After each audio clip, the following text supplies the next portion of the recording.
হাজির হয়েছি।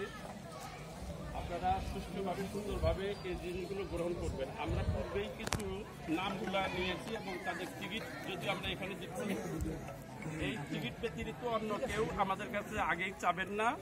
যদি আমাদের সুযোগ থাকে তাহলে টিকিট আলাদাকে প্রাধান্য দিতে হবে, এই জন্যই যে তাদেরকে ডেকে নিয়ে আসা হয়েছে।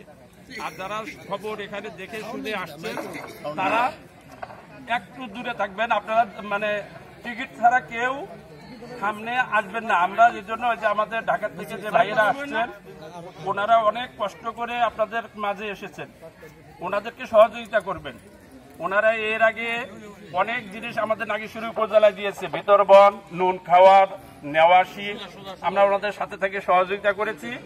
শৃঙ্খলা ভালো থাকলে ওনারা আবার আমাদের কাছে আসবেন যদি আমরা ওনাদেরকে সুষ্ঠুভাবে বন্টনটা দেখাইতে পারি। এজন্য আমরা উপজেলা জামাতের পক্ষ থেকে সবাই কিন্তু 3 দিন থেকে আমরা শ্রম দিচ্ছি সুষ্ঠুভাবে যাতে এটা বন্টন হয়। আমরা জানি যে বাংলাদেশ জামাত ইসলামী একটি সুষ্ঠু ধারার রাজনীতি করে, বিশৃঙ্খলাকে তারা প্রশ্রয় দেয় না। এই বিশৃঙ্খলা প্রশ্রয় দিলে হাজারো জিনিস নিয়ে এসে কিন্তু দিয়ে সেখানে কোনো প্রকার ভালো দিক দেখা যাবে না। আমরা এই জন্য আপনাদের সহযোগিতা কামনা করছি। এলাকার যারা এসেছেন গণ্যমান্য ব্যক্তিবর্গ সবার প্রতি অনুরোধ যে আপনারা যাদের হাতে স্লিপ আছে শুধুমাত্র তারাই এই কম্বল বিতরণের কম্বলগুলো পাবে, যেহেতু সংখ্যা নির্দিষ্ট, সংখ্যাটা সীমিত। যে সংখ্যা কম্বল ওই